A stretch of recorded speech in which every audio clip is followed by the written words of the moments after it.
Mengadakan webinar edukasi dengan emiten PT Indika Energi Tbk atau INDI yang akan diwakilkan oleh Bapak Ricardo Silayan selaku Head of IR dari PT Indika Energi Tbk. Dan saya juga didampingin sebagai moderator hari ini oleh Hasbi, Equity Research Analyst dari PT Trimegah Sekuritas Indonesia. Sebelumnya kita disclaimer dulu ya bahwa setiap pembahasan saham di sini hanya bersifat sebagai referensi atau bahan pertimbangan dan bukan perintah beli atau jual, karena setiap keuntungan dan kerugian menjadi tanggung jawab dari pelaku pasar modal. PT Indika Energi merupakan perusahaan investasi terdiversifikasi terkemuka di Indonesia dengan portofolio bisnis mulai dari energi, logistik, infrastruktur, mineral, bisnis hijau, dan usaha digital. Bapak Ricardo Silayan berpendidikan Graduate School of Business Studies Catholic Universiteit Leuven, Belgium, Master of Financial Economics pada tahun 2001 hingga 2002 dan mendapat gelar CFA pada tahun 2000 hingga 2004 dan saat ini bergabung sebagai Head of Investor Relation daripada PT Indika Energi dari tahun 2019 hingga saat ini. Baiklah, tanpa berlama-lama lagi, mari kita mulai webinar edukasi kita hari ini yang akan dipandu oleh moderator kita Hasbi dari PT Trimegah Sekuritas Indonesia. Silakan Hasbi dan Pak Ando untuk memulai. Oke, terima kasih sebenarnya cerita ya, dan selamat siang semua teman-teman. Jadi mungkin sedikit tambahan juga untuk openingnya. Jadi Pak Ando ini di pasar modal itu udah lama banget ya Pak ya, udah hampir 20 tahun nih. Dan jadi dia dulunya itu analis, sebelum ini pindah ke corporate. Jadi kita bisa belajar itu nih dari dia udah ngalamin berapa cycle naik turunnya, dan juga dia nggak cuma dari sisi corporate karena dia pernah jadi analis cari saham yang cuan juga, makanya apa yang dia sampaikan itu dan juga pengalamannya itu bisa sangat berharga banget gitu. Apalagi kan sekarang kita lihat Indika itu sebagai salah satu perusahaan energi yang sekarang nggak cuma fokus di batu baranya, makanya kan kita kan judulnya itu hari ini adalah yang leader bisnis gitu ya kan, sehingga itu artinya Indika itu udah looking forward gitu ya, nggak cuma fokus di batu bara, cuman udah mulai diversified gitu dari beberapa tahun terakhir ini. Mungkin ya Pak Ando, mungkin kita bisa langsung mulai Pak. Terima kasih, selamat siang teman-teman investors. Cerita atas kesempatannya, Hasbi juga untuk moderasi saat ini. Nama saya Ricardo Silayan, saya mewakili Indika Energi Tbk sebagai Head of IR. Saya akan memberikan gambaran mengenai kondisi perusahaan saat ini dan juga prospeknya ke masa datang. Jadi kurang lebih ada beberapa bagian yang akan saya sampaikan. Kita mulai dengan overview dari perusahaan itu sendiri, kemudian apa sih visi dan misi manajemen dan juga strateginya yang di masa datang. Saya share screen ya. Udah kelihatan belum ya? Udah. Oke. Nah, jadi kalau dulu tuh Indika kan dikenal sebagai leading integrated energy company. Nah, saat ini manajemen mempunyai visi kita mentransformasi perusahaan Indika lebih sebagai investment holding company dengan berbagai macam portfolio yang memang core-nya masih di energi, tapi tidak lagi hanya terpaut di resources, tapi juga kita melihat ke arah yang lebih green business. Jadi dari sisi bisnis akan lebih kita ekspektasinya lebih sustainable. Nah, saat ini ada beberapa pilar. Kalau kita lihat yang di kolom bawah itu memang yang core bisnis saat ini, di mana cash flow kami berasal itu banyak di energi, terutama melalui tambang kami yaitu Kideco yang saat ini kurang lebih menjadi produsen nomor 3 terbesar di Indonesia dengan produksi kurang lebih 34-35 juta ton per tahun. Kemudian di energi pilar kita juga mempunyai beberapa supporting bisnis. Kalau sebelumnya kami mempunyai mining contractor seperti Petrosi yang kemudian kami divestasi, tapi saat ini kami juga punya services dalam bentuk EPC contractors yaitu Tripatra, kemudian di downstream kami mempunyai investasi di Cirebon Power. Nah, di pilar-pilar yang lainnya ini adalah pilar kami yang sedang kami kembangkan dan harapannya menjadi sumber cash flow di masa mendatang. Jadi kita mengembangkan beberapa pilar yang memang menurut kami sangat efektif. Jadi ada logistik dan infrastruktur, kemudian mineral, kemudian mungkin yang akan kita banyak bahas saat ini adalah yang green business dan juga digitalisasi yang akan membantu proses dalam transformasi atau mendapatkan efisiensi. Nah, memang untuk per 6 bulan, Indika masih berasal dari revenue-nya kebanyakan dari coal, yaitu 90% baik dari Qideco maupun unit usaha lainnya seperti mutu ataupun yang trading. Sementara non-coal karena tingginya harga batu bara saat ini agak menyusut.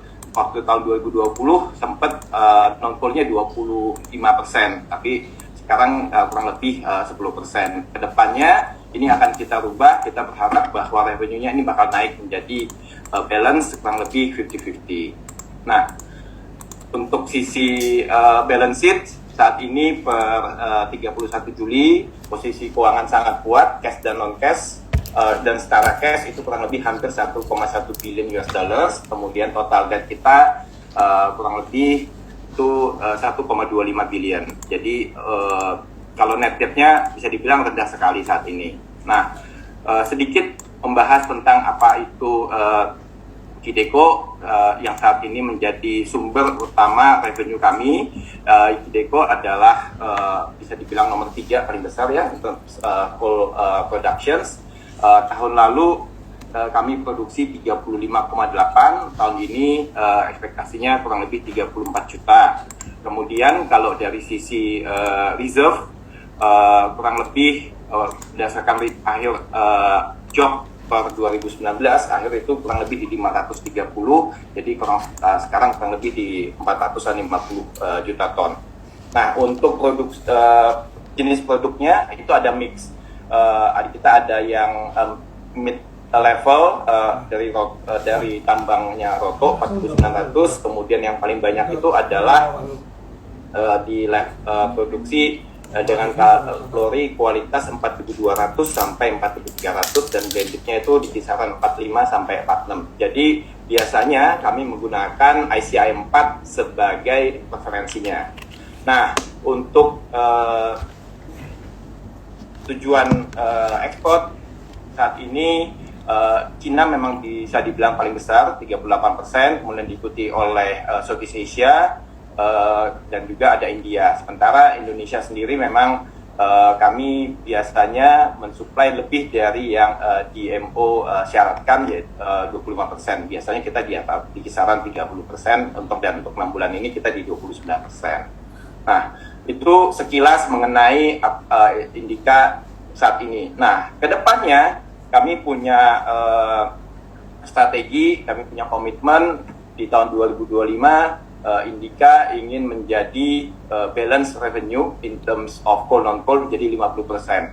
Nah, sementara di yang lebih panjang lagi kita pengen net zero emissions di 2050. Jadi karena adanya target-target tersebut, kami dan manajemen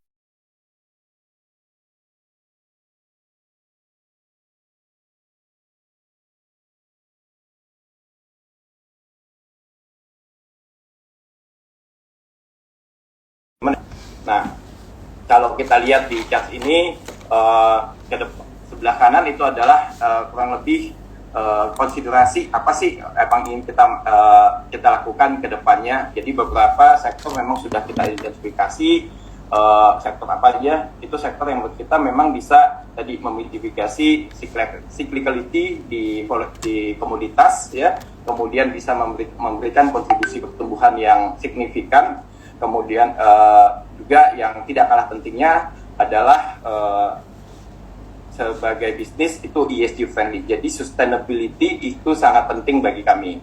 Nah, kalau kita lihat di chart ini, kalau sebelah kiri ini adalah our existing business, jadi energy resources, energy services, energy infrastructures.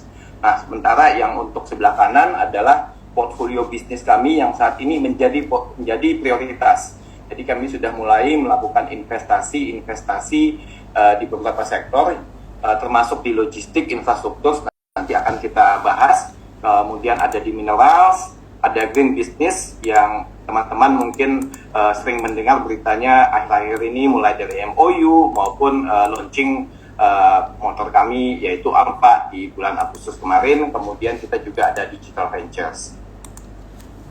Nah, saya saat ini akan bahas mungkin yang paling menarik yaitu mengenai yang EV. Jadi memang kami melihat sektor EV ini menarik sekali dengan penuh dengan potensial, mengingat Indonesia sangat kaya dengan resources-nya baik dari upstream maupun dari sisi demand-nya. Nah, sebelumnya memang pemerintah di awal tahun ini sudah signing ya MOU dengan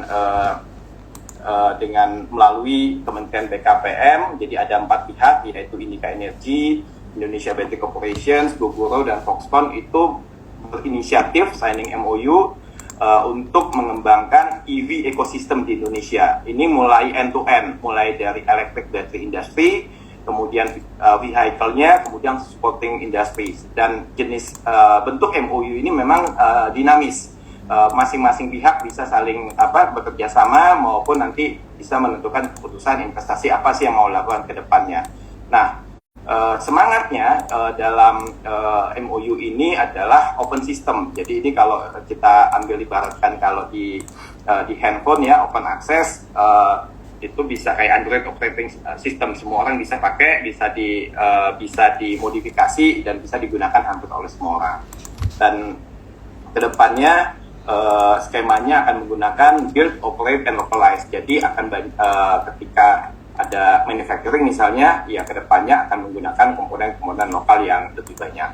Nah, pemerintah memang untuk EV ini sudah mencanangkan ingin membuat Indonesia sebagai hub in terms of production, karena kalau yang tradisional kan udah dipegang Thailand. Sementara karena Indonesia sangat kaya dengan resources-nya, pemerintah merasa bahwa kita punya positioning, punya advantage lebih untuk bisa menjadi hub untuk yang EV. Jadi sudah ada goal yang pengen pemerintah ingin capai, termasuk misalnya untuk cars, untuk four-wheelers ya, targetnya di 2030 itu ada 600.000, dan untuk yang two-wheelers ini 2,5 juta. Ini memang bagian dari rencana pemerintah jangka panjang untuk mencapai net zero emissions di 2060 dan mengurangi carbon emissions, termasuk misalnya kalau yang sekarang kan udah mulai pemerintah udah mulai meninggalkan penggunaan bensin yang memang menggunakan oktannya rendah dan memang bisa dibilang high pollutant. Nah, untuk di EV sendiri kami melihat bahwa market misalnya untuk motor itu sangat besar sekali. Berdasarkan studinya McKinsey, Indonesia itu total addressable marketnya di 2035 bisa mencapai 7 billion US dollars. Sementara kalau penjualan tahunan sekarang average-nya selama 10-11 tahun itu di 6,5 juta. Jadi marketnya sangat-sangat potensial. Nah, karena dengan adanya market yang potensial itu, kami tahun lalu itu membentuk anak usaha namanya PT EMI, Elektromobilitas Indonesia, yang tujuannya memang ingin mengembangkan electric vehicles, two-wheelers, dan ekosistemnya. Kemudian di beberapa bulan yang lalu kami juga ada signing dengan Alpha GWC Ventures yang di backup juga oleh Horizon Ventures, ini dari yang di Kasing ya. Itu untuk kita bikin JV untuk kerjasama, kita akan develop ini two-wheelers di Indonesia. Nah, kemudian kita Agustus kemarin kita sudah launching motor kita yang pertama, namanya Alpha One. Menurut kami ini ada motor yang sangat spesial, yang bisa address masalah mobilitas Indonesia dan juga masalah misalnya polusi. Dibandingkan yang lain, positioningnya menurut kami sangat menarik, di mana kalau melihat features-nya ya, kami tidak hanya menawarkan produk, tapi juga the whole experience. Jadi ada app-nya yang bisa sangat membantu users. Nah, sementara spek-nya, features-nya kami tawarkan lebih daripada yang lain. Untuk top speed-nya itu bisa mencapai 90 kilo, kemudian range-nya untuk satu baterai itu bisa 70 kilo jangkauannya, dan harganya kurang lebih 35 juta. Selain itu kita juga ada namanya Alpha Mobile App. Jadi di sini bisa ada features bisa matiin, hidupin motor, remote, kemudian ada bike sharing access maupun bisa memonitor kesehatan motor maupun baterainya itu sendiri.